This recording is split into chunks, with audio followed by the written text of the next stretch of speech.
Hi everyone, welcome back. As you can see, I have some wonderful ladies with me. The three of us are moms who have addicts in our family. And 'tis the season, the holidays, and the struggles that people go through with the holidays, whether you have a loved one that has a substance use disorder or not. We thought we would share some things that work for us to get through the holidays. And number one, I want to say you ladies look lovely with your red, very festive. Thank you. As with your nails. Oh, my nails. So I am going to start. First of all, this is Lisa, and back here is Carolyn. Hi. You may have seen them in previous videos, sharing their strength, hope, experience, etc.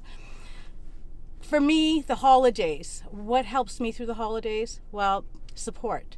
I have these lovely ladies who support me. I go to Narnon meetings, and there are a number of people that I can call on if I need support. That's number one. I mean, a lot of people that have reached out are struggling alone, but I want you to know that you are not alone. Mm-hmm. I mean, right here, there's three of us. We get you, we feel you. So that is one thing that really works for me, is having that support. Lisa, what's helped you over the holidays? Well, I think the support, is an excellent start, Sandra, and certainly Narnon. That's what I do. I go to Narnon as often as I can, and now that Narnon is virtual as well as face-to-face, I can go to a meeting somewhere in the world every day, which is very helpful. But what has helped me the most is changing my behavior and modifying my expectations, or working on not having any expectations. So, for example, I used to always get very upset at Christmas specifically, or any holiday really, when I was preparing a big meal, and my expectation was that everybody would be around the table and that they would enjoy the meal that I prepared and that I enjoyed. So I expected that they would all be there and they would enjoy it.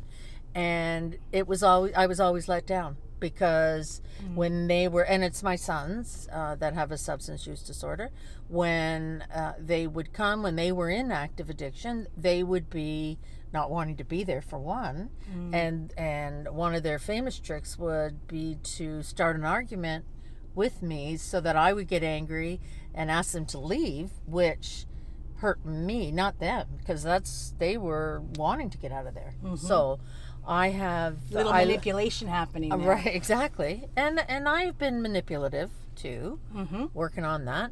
But one of my support people in the back there taught me to look at my own expectations and change them. So, for example, at Christmas, we prepare a meal, and whoever's there enjoys it. If they don't want to come, we've agreed that it's okay to say, you know what, I'm just not up to it. I don't want to be there. So you no longer expect them to be there. And so those were my expectations, not theirs. And that was it. We also stopped giving gifts, because we thought, no, this is just too much. And so I'm excited to say this year that my sons want to exchange gifts again. And they're in a better place. They're both in recovery, and it's good right now. Just for today. Just for today. That's right. And I love that, not expecting from others, going with the flow. And I just want to say, with Ben, if I tell him, you need to be in a certain state, or you're not coming. And I know that's tough, because we always associate holidays as family, and we want everybody there. We expect everybody there. But if he chooses not to come, there was a time I kind of make him come, but no more. Exactly. Why? That's right. I don't get it. It only ends up with upset. But, exactly. But the wise woman back there, yes, she taught me that. Awesome. And I just want to say, Lisa, you mentioned gifts, and gifts I know are really tough. And one thing I've learned is I don't give money, gift cards, or anything that could be sold. But that's a whole nother topic. And now we have the lovely Carolyn back here. Carolyn, what has helped you get through the holidays? what's helped me get through the holidays is understanding the need to slow down. Everything is happening quickly. You know, there's a we're being told in media and on radio and everything else, you only have this amount of time. Get it done, and we're speeding through life. And I understand or realize through working this program that before this program, I was speeding through life at 150 kilometers an hour. And when you're driving that quickly, you can't take the time and control and care to do the things that you need to. So what I try to do, and what certainly helps me now, is slowing down, whatever that is. Sometimes it's saying the serenity prayer, which may sound really dumb, but it to some it perhaps sounds a little dumb, but it's a constant reminder of what's within my control that I can do, what's not within my control that I need to let go of, and asking for courage to change. And if I can't have the courage to change today, then I just need to let it go, and it's got to be none of my business, because I don't want to be thrown back into that chaos. So, I also agree with what you said. By way of support is so essential, and remembering that we are not alone, because we aren't. There's so many of us out there. Right. As Lisa said, no expectations. Huge. I do what I want for me. I do the things that I want to do because that is within my control. If others want to participate, if others want to join me, if I decided that I wanted to have a well done cooked hamburger and serve that instead of a rare one for lunch on Christmas Day, whoever wanted to join me, feel free. Welcome. But otherwise, just do for me and attend or get the support that I need. And there's a lot of support out there. Yes, there especially over Christmas. We were talking about that today. Christmas Day falls on a Sunday this year, and sometimes the actual day itself is kind of our trigger. But there are options out there if you need to be around people that understand what it is that you're going through. There are meetings available on Christmas Day. And if you can reach out to Sandra, and Sandra can provide. I'll link it a below. link. I'll link below in the Perfect. comments. A link where you can find the meetings, and reach out, message me, and I do have an email, spirittolive1111@gmail.com, if you want to reach out that way. I'd be more than happy to hear from you.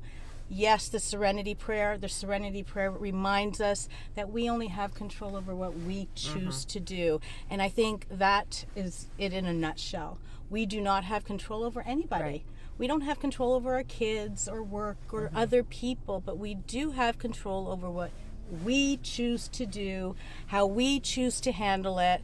And with choices, there are consequences. So I could choose to let my boundaries go out the window, but there will be consequences. So I choose to keep those boundaries. I choose to work on myself, support, serenity prayer, and slowing down. Beautiful. I take deep breaths. That just taking those few seconds to breathe. Huge.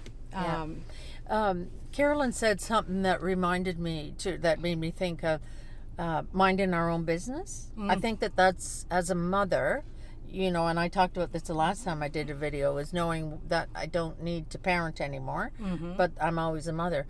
Part of my parenting was always essentially not minding my business and poking my nose in to my sons' lives. I mean, my sons are in their 30s. They're men. And so minding their business instead of... And I still struggle with that. And I'm not as bad, in my opinion. They may differ.